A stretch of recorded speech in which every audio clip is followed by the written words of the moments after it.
এটা হচ্ছে খোসার থেকে বেরিয়েছে, আর এই যে সাইডে সাইডে খোসাটা পড়ে আছে।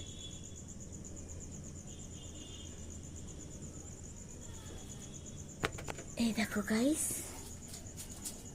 খোসাটা জাস্ট কিচ্ছু নেই, দেখো এর মধ্যে পুরো ফাঁকা,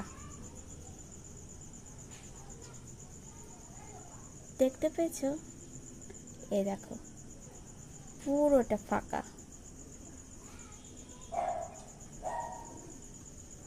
আর সেখান থেকে ইনি বেরিয়েছেন। এই দেখো গাইস, পাখনাগুলো এখনো ইয়ে হয়নি, চোখ মুখগুলো এখনো টস টস করছে। আমি তো কোনো পুঞ্জাক্ষীগুলো এখনো হয়েছে বলে আমার মনে হচ্ছে না, এখনো এর শক্ততে অনেক দেরি লাগবে। পাখনাগুলো দেখতে পাচ্ছ, কিন্তু কালার